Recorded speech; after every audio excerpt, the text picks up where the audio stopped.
கோவையைச் சேர்ந்தவர் மகேஷ். இவருக்கு பேட்மிண்டன் விளையாட்டு மையத்தில் கோவை சூலூர் பகுதியைச் சேர்ந்த பரத்குமார் என்பவரது நட்பு கிடைத்துள்ளது.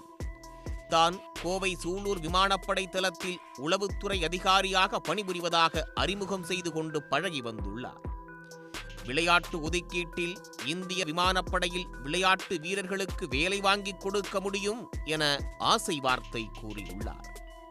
விமானப்படை மேஜர் பெயரில் போலியாக இமெயில் ஐடி ஒன்றை உருவாக்கி அதிலிருந்து விளையாட்டு வீரர்கள் பலருக்கும் வேலை வாய்ப்பு இருப்பதைப் போல மெயில் அனுப்பியிருக்கிறார்.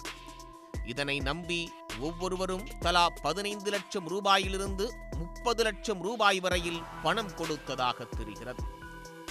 விளையாட்டு வீரர்கள் ஒதுக்கீட்டில் வேலை வாய்ப்பு என்பதை நம்பி பலரும் பரத்குமாரை தொடர்பு கொண்டுள்ளனர். பணம் பறிகொடுத்து ஏமாந்த இளைஞர்கள் பலர் கோவை மாவட்ட காவல்துறை கண்காணிப்பாளர் அலுவலகத்தில் ஏற்கனவே புகார் அளித்துள்ளனர். அதன் அடிப்படையில் நேற்று பாதிக்கப்பட்ட இளைஞர்கள் மற்றும் பண மோசடி செய்த பரத்குமாரை நேரில் வரவழைத்து போலீசார் விசாரணை மேற்கொண்டனர்.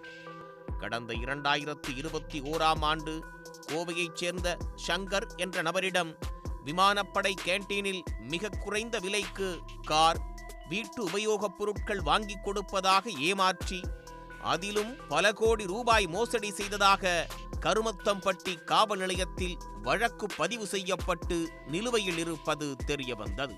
அந்த குடும்பத்தாரும் நேற்று மாவட்ட காவல்துறை கண்காணிப்பாளர் அலுவலகத்திற்கு வந்திருந்தனர்.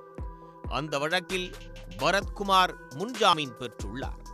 கிரிமினல் வழக்கு நிலுவையில் இருக்கும் போதே கருமத்தம்பட்டி காவல் நிலையத்தின் மூலமாக பரத் பாஸ்போர்ட் விண்ணப்பித்து பெற்றுள்ள தகவலும் தெரிய வந்துள்ளது.